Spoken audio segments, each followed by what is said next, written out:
বর্তমানে ঢাকা-পঞ্চগড় রুটে চলাচল করছে ৩টি আন্তঃনগর ট্রেন, একতা দ্রুতযান ও পঞ্চগড় এক্সপ্রেস। ২০২৪ সালের নির্বাচনের পরপরই ট্রেনগুলোর র্যাক পরিবর্তন করা হয়। আগে যেখানে আধুনিক সুবিধাসম্পন্ন কোচে স্বস্তিতে যাতায়াত করা যেত, এখন সেখানে চলছে বহু বছরের পুরনো বগি। বগিগুলোর সিট এতটাই সংকীর্ণ যে ঠিকমতো বসতেই কষ্ট হয় যাত্রীদের। এছাড়া বেশিরভাগই সিট ছেঁড়া। সবচেয়ে বেহাল অবস্থা টয়লেটগুলোতে। অনেক বগির টয়লেট অচল হয়ে বন্ধ পড়ে আছে। যেগুলো খোলা সেগুলোর বেশিরভাগ থেকেই ছড়াচ্ছে তীব্র দুর্গন্ধ।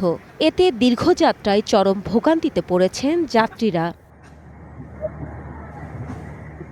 ২০১৮ সালে এই রুটে সরাসরি আন্তঃনগর ট্রেন চালুর পর আধুনিক কোচ যুক্ত হওয়ায় উত্তরাঞ্চলের মানুষের কাছে রেলপথ হয়ে উঠেছিল আরামদায়ক ও নিরাপদ যাতায়াত মাধ্যম।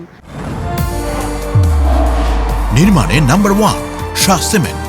কিন্তু র্যাক পরিবর্তনের পর সেই স্বস্তির জায়গা নিয়েছে দুর্ভোগ। যে সমস্ত আন্তঃনগর ট্রেনগুলো যাতায়াত করে এই ট্রেনের যে সার্বিক বেহাল অবস্থা খুবই জরাজীর্ণ। ম্যাক্সিমাম ওয়াশরুমের দরজাগুলো ঝালাই করা, জরুরত সার্ভে সেই উপায় নেই। বাথরুমের পাশে দাঁড়ালে এত দুর্গন্ধ যেটা ভাষায় প্রকাশ করা যায় না। পঞ্চগড়ের মানুষজন স্বাচ্ছন্দ্যে ঢাকা যাওয়া আসা করতে পারে। গভর্নরগুলো যে পরিচ্ছন্ন থাকে এবং সিটগুলো যেন উন্নত করা হয়। রেল কর্তৃপক্ষ বলছে শিগগির দেশের নতুন ২০০টি কোচ সংযুক্ত হবে।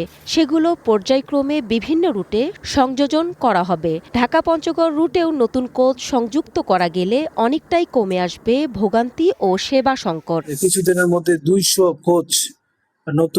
কোচ আমাদের বাংলাদেশে আসবে। ইনশাআল্লাহ আমরা আশা করছি উত্তরবঙ্গে এই 3টি ট্রেন আসলে যেমন জনগণের একটু ভোগান্তি দূর হবে। ২০২৪ সালের ৫ আগস্ট সরকার পতনের পর অন্তর্বর্তী সরকার দায়িত্ব নিলেও এই সংকট সমাধানে দৃশ্যমান কোনো উদ্যোগ দেখা যায়নি। দ্রুত বর্তমান সরকারের কাছে আধুনিক সুবিধাসম্পন্ন কোচ সংযোজনের দাবি স্থানীয়দের।